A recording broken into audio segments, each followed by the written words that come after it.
111 કરોડના આંતરરાષ્ટ્રીય cyber fraud કેસમાં વધુ એક ઝડપાયો। ડિંડોલીમાં લગ્નની લાલચ આપી મહિલા પર બળાત્કાર ગુજાર્યો। સુરત શહેરમાં 111 કરોડથી વધુનું આંતરરાષ્ટ્રીય સાયબર ફ્રોડ કરનારી ગેંગ ઝડપી પાડતા સુરત સાયબર પોલીસને વધુ એક મોટી સફળતા મળી હતી। આ કેસમાં સાયબર પોલીસે વધુ એક આરોપીની સુરતના પુણા ગામ ખાતેથી ધરપકડ કરી છે। દુબઈ ખાતે બેસી સાયબર ક્રાઇમને અંજામ આપતા આરોપીઓને બેંકની કીટો પૂરી પાડતા હતા। અત્યાર સુધીમાં 9 આરોપીઓની ધરપકડ કરવામાં આવી છે। યુવકે લગ્ન નહીં કરીને હાથ ઊંચા કરી લીધા। શહેરના ડિંડોલી વિસ્તારમાં રહેતી મહિલા અગાઉ એક યુવકના સંપર્કમાં આવી હતી। કોર્ટમાં મહિલાએ યુવકના જામીન કરાવ્યા બાદ બંને વચ્ચે મિત્રતા ગાઢ થઈ હતી અને ત્યારબાદ યુવકે પોતાની ઉંમર કરતાં 10 વર્ષ વધુ ઉંમર ધરાવતી મહિલાને લગ્ન કરવાની લાલચ આપી અવારનવાર શારીરિક સંબંધો બાંધી બળાત્કાર ગુજાર્યો હતો। જો કે બાદમાં યુવકે લગ્ન નહીં કરી હાથ ઊંચા કરી લીધા હતા, જેથી આખરે ભોગ બનનાર મહિલાએ આ મામલે ડિંડોલી પોલીસ મથકમાં ફરિયાદ નોંધાવતા પોલીસે તેની સામે બળાત્કારનો ગુનો નોંધી વધુ તપાસ હાથ ધરી છે। પોલીસે છેડતીનો ગુનો દાખલ કરી તપાસ હાથ ધરી છે। બંને દીકરીઓ ઉપર ગુસ્સે થઈ એલફેલ બોલી ઘરેથી કાઢી મૂકી હતી, જેથી બંને દીકરીઓ પોતાના ઘરે આવી ગઈ હતી અને માતા પિતાને સઘળી હકીકત જણાવી હતી।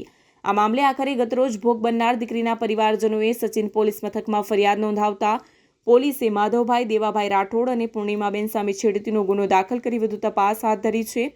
શહેરના જહાંગીરપુરા વિસ્તારમાં આવેલ સરણમ રેસિડેન્સીમાં રહેતા યુવકે તેના ઘરની સામે રહેતી પરિણીતાની પાસે શારીરિક સંબંધની માંગણી કરી હતી, પરંતુ પરિણીતાએ કોઈ જવાબ આપ્યો ન હતો। આ વાતના એક સપ્તાહ બાદ પરિણીતા બિલ્ડિંગમાંથી પસાર થતી હતી ત્યારે તેને ધક્કો મારી નીચે પાડી દઈ એલફેલ ગાળો આપી હતી અને બીભત્સ ચેનચાળા કર્યા હતા, જેથી ભોગ બનનારે આ મામલે જહાંગીરપુરા પોલીસ મથકમાં ફરિયાદ નોંધાવતા પોલીસે છેડતીનો ગુનો દાખલ કરી વધુ તપાસ હાથ ધરી છે। આ દરમિયાન એક રિક્ષા ચાલકે તેમને ટક્કર મારતા રસ્તા પર પડી ગયા હતા અને રિક્ષા ચાલક ભાગી ગયો હતો। ગંભીર રીતે ઇજાગ્રસ્ત કાંતિભાઈને 108માં સારવાર અર્થે ખાનગી હોસ્પિટલ ખસેડવામાં આવ્યા હતા, જ્યાં તેમનું ટૂંકી સારવાર દરમિયાન મોત નીપજ્યું હતું। આ મામલે ઉત્તરાણ પોલીસ સ્ટેશનમાં ફરિયાદ નોંધાવતા વધુ તપાસ હાથ ધરવામાં આવી છે।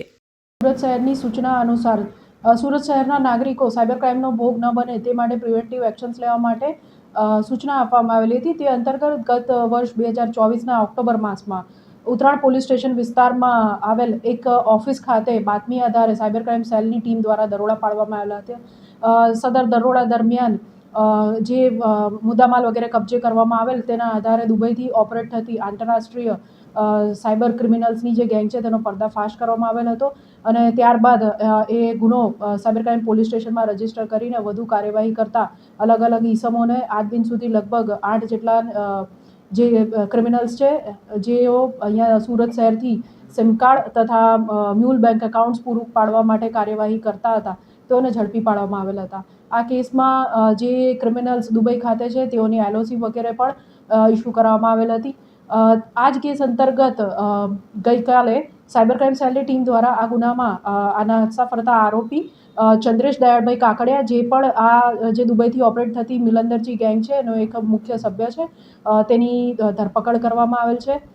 સદર આરોપી ચંદ્રેશ કાકડિયા વિરુદ્ધ સાયબર ક્રાઇમ પોલીસ સ્ટેશનના આ ગુના ઉપરાંત કુલ સુરત શહેરના વિવિધ વિસ્તારોમાં અને અલગ અલગ પોલીસ સ્ટેશનોમાં કુલ 7 ગુનાઓ અગાઉ રજીસ્ટર્ડ થયેલા છે વિવિધ કલમો હેઠળ। સાથે સાથે આનું મુખ્ય ભૂમિકા જોઈએ તો સુરત શહેરમાંથી વિવિધ mule accounts, saving bank account પૂરા પાડવા માટે જે દુબઈ ખાતેની ગેંગ છે એના માટે તે કાર્યરત હતો। આ ઉપરાંત અગાઉ જ્યારે આ રેડ કરવામાં આવી અને ઘણા બધા આરોપીઓને જ્યારે અહીંથી પકડવામાં આવ્યા ત્યારે ગેંગનું કામમાં સરળતા રહે તે માટે આટલા ટાઈમથી આ નાસ્તો ફરતો આરોપી જે છે એ લોકો માટે પૈસા ઉપાડવાનું અને એકાઉન્ટ પૂરા પાડવાનું કાર્યવાહી કરતો પ્રાથમિક તપાસમાં જણાઈ આવ્યું છે। એની તપાસ હાલ ચાલુ છે, પરંતુ જ્યારે જે સમય રેડ કરવામાં આવી હતી ત્યારે પ્રાઇમરી 111 કરોડના લગભગ ટ્રાન્ઝેક્શન તે વખતે ઓક્ટોબર મહિનામાં મળ્યા હતા। ત્યારબાદ તપાસ દરમિયાન હાલ લગભગ 119 કરોડથી પણ વધુના ટ્રાન્ઝેક્શનો ધ્યાને આવ્યા છે। આ ગુનામાં હજુ પણ બેંકોમાંથી ટ્રાન્ઝેક્શન અલગ અલગ બેંકોમાં ક્યાંથી શું કઈ રીતના પૈસા ઉપડ્યા છે એ બધી તપાસ હજુ ચાલુ છે। બેંકોનું જે ટ્રાન્ઝેક્શન છે ઘણી બધી બેંકોનું હજુ એનાલિસિસ વગેરે CAની જે નિમણૂક કરવામાં આવી છે CID ક્રાઇમની મંજૂરીથી એ હેઠળ ચાલુ છે।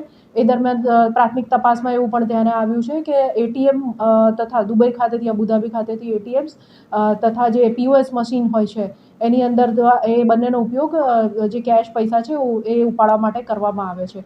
હાલ જે આરોપી પકડાયો છે ચંદ્રેશ કાકડિયા એ આ ગેંગનો સક્રિય મેમ્બર છે અને એની વધુ રિમાન્ડ મેળવીને વધુ પૂછપરછ કરવાની કાર્યવાહી હાલ ચાલુ છે।